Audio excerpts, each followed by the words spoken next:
Hello again to all subscribers and listeners of this channel. Here's what I want to talk about. It's going to be a long-run series. I'm hopefully going to finish this by the end of this week. But what I want to talk about is every year, it seems that everyone's eyes are all over Egypt. But the problem with that is everyone seems to forget that there are literally hundreds of ancient sites all over the world. Ancient structures created by human beings, proving that human ingenuity did not seclude itself to only Northern Africa. Nor was it done by ETs, nor was it something done by ignorant primitives. Much of what was created in the ancient world was all over the planet, created by human beings that had a need and a purpose and an ability to create these incredibly impressive, massive, and very intricate, and many times also very mathematically precise ancient superstructures. But without further ado, let's get into this.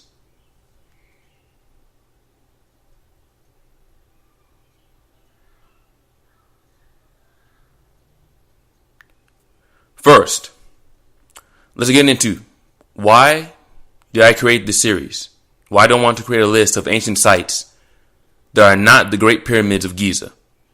Because I feel that every year the Great Pyramids of Giza in northern Egypt receive far too much attention as it is in comparison to all the other sites that are around the world. And the reason that that's a problem is because humanity is not, nor was it isolated to only Kemet/Egypt at the time. Nor were our cultures, our ancient civilizations, or our ancient megalithic structures that were not centered in just that area. There's so much out there in the world that we need to learn about that a lot of people are not aware of. So as long as there's a spotlight on only ancient Kemet, what some people call Kemet, some people call Egypt, same place. As long as we have a spotlight only on that, then the rest of human history on planet Earth will continue to be ignored. And we cannot focus such a disproportionate amount of our attention onto only ancient Kemet/Egypt when we have a whole planet full of wonders to inform us, educate us, and inspire us human beings in terms of moving forward as a species. Now, why is it important to acknowledge other great sites all over the planet? They need recognition because we must gain an understanding of our full potential, not only back then, but in the here and now, as well as going into the future. Every continent on the planet has some ancient superstructure on it of some sort, possibly even Antarctica, which means there were people in that area that thought of, cooperated, maintained, planned, coordinated so many different things to make the superstructure what it was.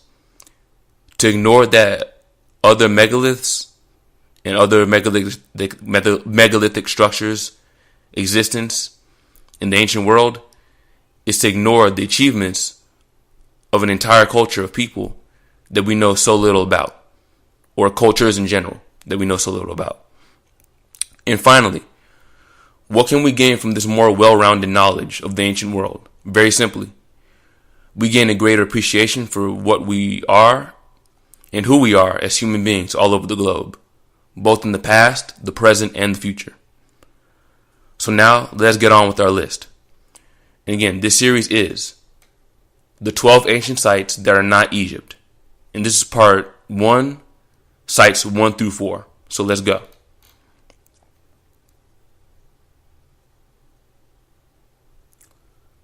Site 1, Guanxi Montañas in Mexico. What is it? The Guanxi Montañas is a site complex made of 3 main circular pyramids that are surrounded by smaller buildings.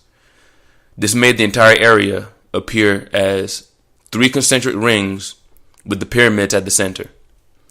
Who discovered it? The American archaeologist Phil Weigand, I hope I'm pronouncing that right. Who built it? According to what I could glean, the site most likely was built by the Tenochtitlan culture, who inherited it. Not sure, as the site appears to have been abandoned around 900 BCE. Or is it BC or ACE? No, I want to say ACE. I take that back. ACE, after Common Era. So about 900 years after the time of Christ, or whatever you want to call it. Where is it located? It sits in the town of Tenochtitlan, which is in the state of Jalisco, Mexico.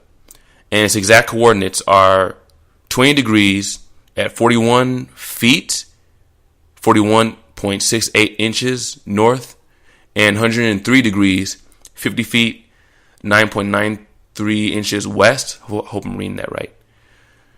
When was it constructed? According to Phil Wagon and other researchers, the complex was built sometime around 300 BC. And the tradition of Tenochtitlan, how to pronounce these, the tradition Tenochtitlan culture lived there between 300 BC and they lived there up until 900 ACE. So I was right. It was abandoned in 900 ACE. So the people that lived there for about what seems to be about 1,200 years or so. Again, 300 BC until they left in about 900 ACE, when it was abandoned. Why was it built? It apparently was built as an ancient city as well as a place of political organization and a place of worship of the wind god Ehecatl. Construction style. The construction style is named Guachimontan. The style is marked by circular pyramids with steps giving it the appearance of a thinly made layer cake or the top half of a cartoon beehive. Also, other features like a central pyramid, an elevated circular patio surrounding the pyramid, a circular sidewalk surrounding that patio, between 8 to 12 rectangular platforms on the sidewalk. There are also funerary crypts under some of the platforms. Now, what's some interesting facts about the ancient superstructure? Many parts of Guanchimontañez were actually examined and reconstructed as recently as 2012. It is recognized by UNESCO as a World Heritage Site that must be protected and preserved at all times. Certain permits are needed in order to be on the site, and governments as well as private developers are not allowed on the World Heritage Sites in general. Oh, and by the way, one minor correction. As far as where it's located, yes, it does sit in the town of Tenochtitlan, which is in the state, and the state name is Jalisco, and that is a state in the country of Mexico. I read the coordinates wrong. The coordinates are 20 degrees, 41 minutes, 41.68 seconds north, and 103 degrees, 50 minutes, 9.93 seconds west. Those are the coordinates. I gotta learn how to read the coordinates correctly, but that's how it's supposed to be read. Now on to number 2.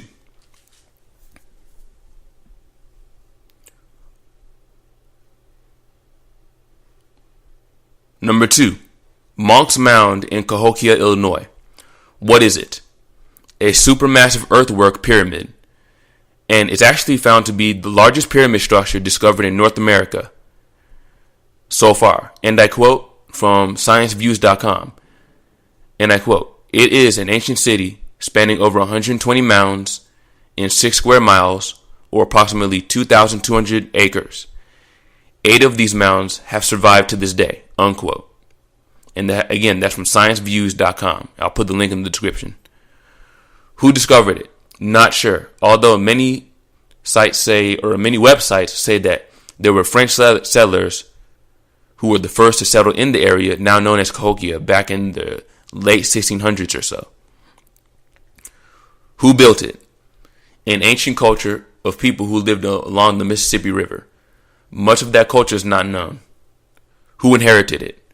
Apparently, it was abandoned until the French settlers of about the late 1600s or early 1700s. So that's when they moved there. But before then, it looks like it was abandoned for some time until those French settlers came there. Where is it located? Monk's Mound of Cahokia is located in what is now Collinsville, Illinois, and it's toward the southern part of the state, towards like right on the border between Illinois and Missouri. So go down to southern Illinois, go a little bit west, and go right, not too far away from where St. Louis is. The exact coordinates are 38 degrees, 39 minutes, and 38.4 seconds north, and 90 degrees, 3 minutes, and 43.36 seconds west. When was it constructed? It apparently was a large ancient city that had housing, sacred centers, ritual roads, governments, etc. But I couldn't quite find exactly what they considered to be its construction date. So I had to look into that. I'll probably put it in the description later on if I can find that. Now, why was it built? It seems to have been built as an ancient settlement for the people that lived there. Maybe they had religious ceremonies around or on the particular complex. It is shown that there was a temple built on top of the actual pyramid when it was in use. Construction style. The Monk's Mound of Cahokia and all surrounding structures were constructed using mostly earth and clay as building material. The earth and clay were brought onto the area in layers, and final construction made the pyramid mound flat on top. And like I said, there may have been a temple built on top of it that eventually decayed later on. Maybe it was a palace, a government building, etc. At least that's what the evidence shows. Interesting facts about the ancient superstructure, the Cahokia Pyramid. There's actually several interesting things about this. A. The Monk's Mound of Cahokia is the largest pyramid structure discovered in North America so far. B. Thomas I. Ramey, who bought the site in 1864, began an era of more responsible ownership and encouraged archaeological investigation. Many artifacts were found at or near the surface. And this comes from the Wikipedia article about the Cahokia Mountains. C. Because of its flattened top and wide surface area, Monk's Mound has had a lot of erosion and a lot of damage occur, which led to many people working to preserve the superstructure over many decades. Because of these efforts, many parts of the mound have been repaired and reconstructed many times over. Actually, this has been done for the past century or so, of someone going in and constantly trying to make repairs and keep it going on as long as possible instead of letting it get into ruins. But on to the next one.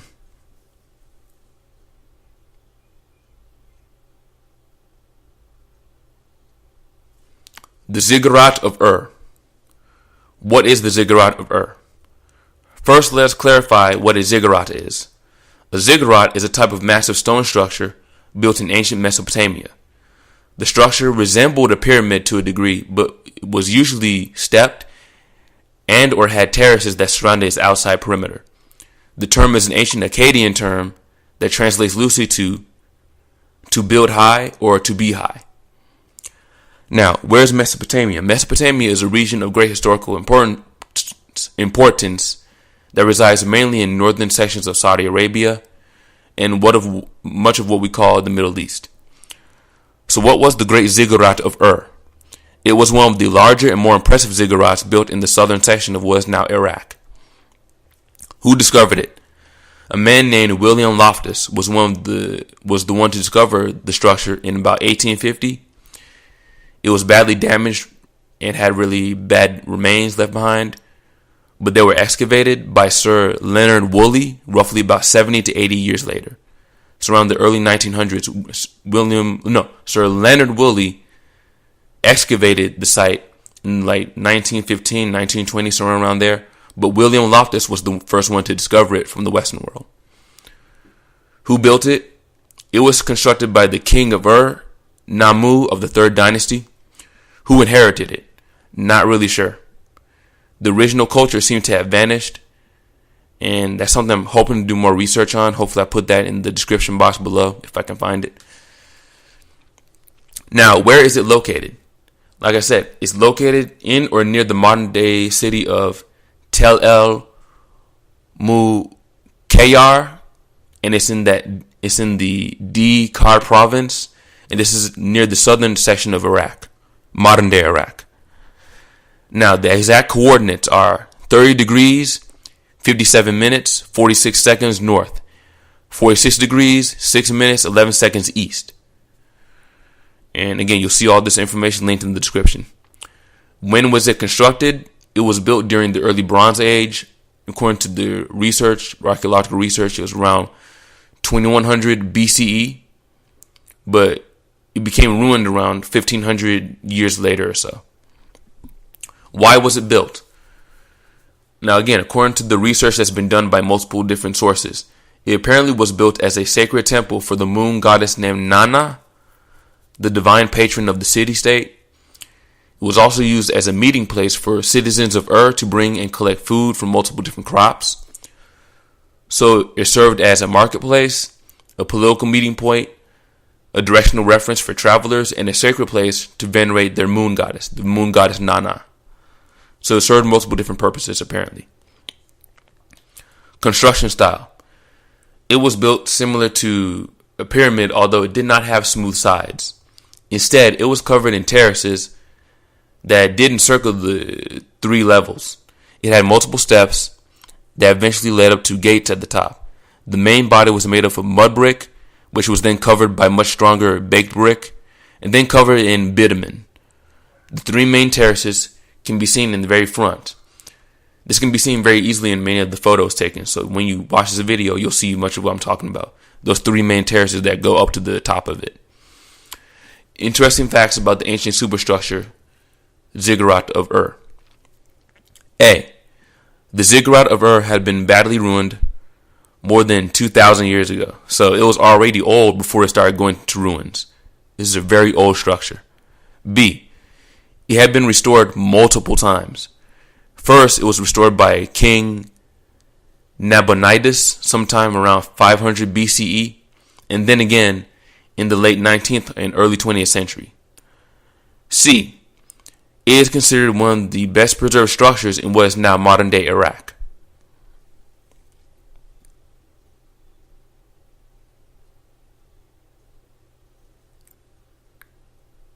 Number 4. Angkor Wat or Angkor Wat. What is Angkor Wat? Angkor Wat is a giant stone temple complex surrounded by a moat filled with spires, towers, arches, and giant stone heads carved into the walls. Basically reliefs of different things that were going on. Who discovered it?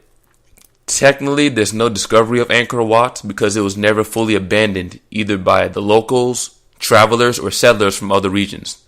So since it was built, there was always somebody putting it to some type of use. So therefore, it always remained somewhat well known to the people of that region of the world. Therefore, it never really got lost in the annals of history. Who built it? It was initially constructed by the Khmer king Suyarman II, but he died before it was completed. The Khmer were later attacked and sacked from their home city by the Sham, who they frequently had conflict with, and the construction of the temple was halted. The Khmer regained their city, and construction of the temple was completed by King Jayavarman VII, roughly about at least a few decades later. Who inherited it? It appears to have always been in the hands of the people descended from the Khmer, as far as I can see, or as far as I could find the research. Where is it located? Angkor Wat structure is located in the northeastern portion of Cambodia, in the city of Angkor within the Siem Reap province, again in roughly northwestern Cambodia. The exact coordinates are 13 degrees, 24 minutes, 45 seconds north, and 103 degrees, 52 minutes, and 0 seconds east. When was it constructed? The sacred temple was built sometime between 1113, between that and between 1150 ACE. So it's built around the same time as, say, what people would consider the medieval period in Europe. Why was it built? It was originally constructed as a Hindu temple dedicated to the god Vishnu for the Khmer Empire, but gradually transforming into a Buddhist temple towards the end of the 12th century, when the other king took over its construction. Construction style. The Angkor temple was laid out in a concentric pattern, as in the pattern is in the middle and just keeps repeating as it goes further out with the walls and the towers. You'll see in the images later on in the video. It was constructed of stone, usually sandstone, that was cut, polished, and fitted together without mortar. Instead, the blocks may have been fitted using ropes. Elephants were used to haul the material, and bamboo was used as scaffolding to help get all the stone blocks into place. Also, much of the giant stone heads and the reliefs on the walls may have required thousands, hundreds, possibly even thousands of artists to carve out, cut, and polish these images into the entirety of the temple. Interesting facts about the ancient superstructure that we call Angkor Wat. A. Angkor Wat is considered one of the largest religious temple structures in the world. B. The two kings who supervised building it were of different faiths. King Suryavarman II was Hindu and built the temple to worship Vishnu in his Hindu religion, whereas King Jayavarman VII was Buddhist and completed the temple, but eventually switched the worship towards Buddhism away from Hinduism. C. Angkor Wat was built to worship two different religions during its initial construction. It started out being Hindu, and then later on became more Buddhist-centered in terms of its construction and what was put into the temple in terms of the reliefs and the imagery. And D. The sacred temple was kept relatively well preserved because people